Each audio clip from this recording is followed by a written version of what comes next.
2 years in prison for roughing up a suspected drug smuggler in a lawless part of the Southwest.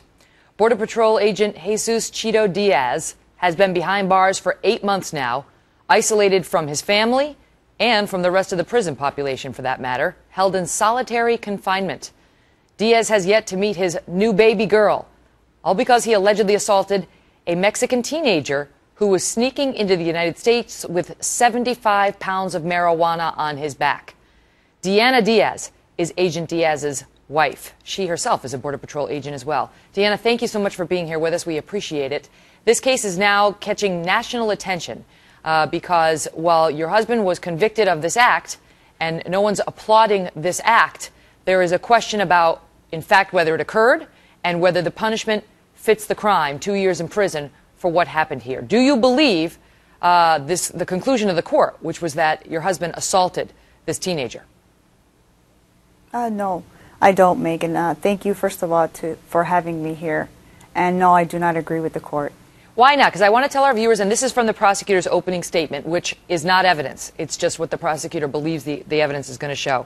But he claims that your husband swept the feet from the kid after he already had him in custody, brought him face down, chest down, still handcuffed, struck him with his knee and his foot, then ratcheted his handcuffs away from his body to 90 degrees behind his back while still handcuffed, that the suspect was screaming, grimacing, convulsing from the pain, and saying he didn't know where the marijuana was. And that is what the prosecutor says your husband deserves to be in jail for. Given the individual's testimony, he did not claim any of that. He had the opportunity to tell his story, and when he was asked, he said that nobody kicked him, and the only thing that happened was the lifting of the cuffs. The victim said that? Yes. So how does the court come to a conclusion that your husband's guilty, I guess it was of assault, and deserving of a 2-year prison sentence?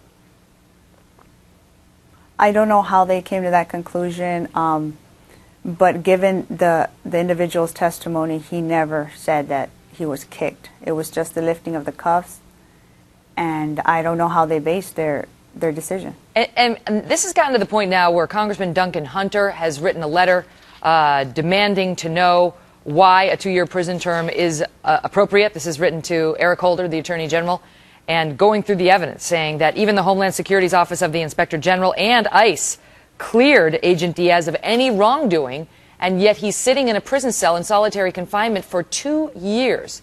Describe your family's reaction when that guilty verdict came down and the sentence was handed down.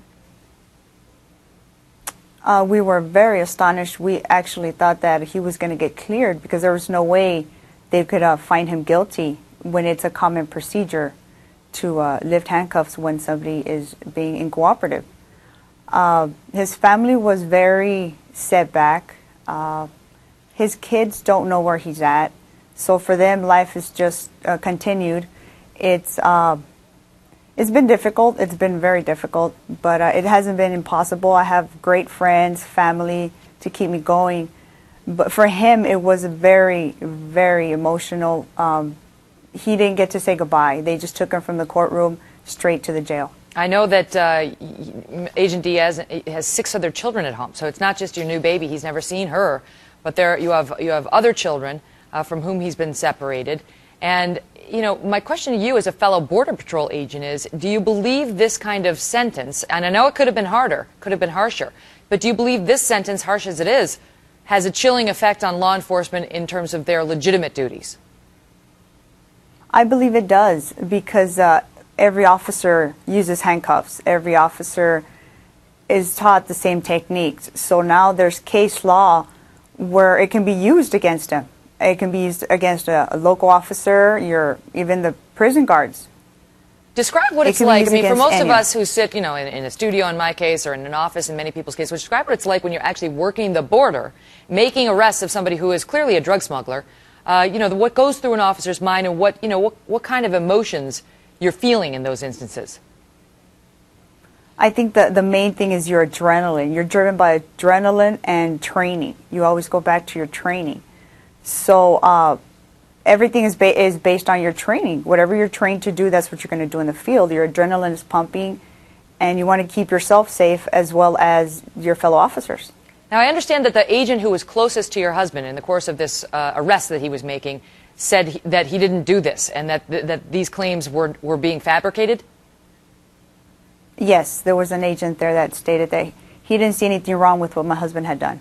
But apparently there was a training agent, a trainee, who gave testimony that was damaging to your husband. Did that wind up happening?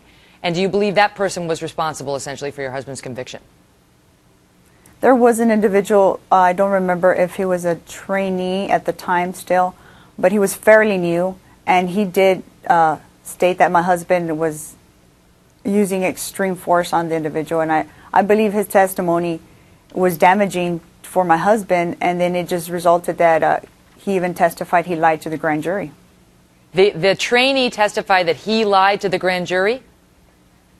Yes, he stated during the first trial that he lied to the grand jury. About what? About what he had seen that night. Why did he lie to the grand jury, and then why did he reverse himself? He said he lied because he was nervous. And did he tell the grand jury something that was incriminating against your husband, only to reverse himself on that later? We don't know what he told the grand jury. That's sealed, but whatever it was that he told the grand jury, they used to come back as a true bill. So that was used to indict my husband. Wow. There are a lot of people involved in this case now, wondering whether justice was in fact served. What's the earliest your husband could be released? He could be released to a halfway house anywhere between 6 to 8 months.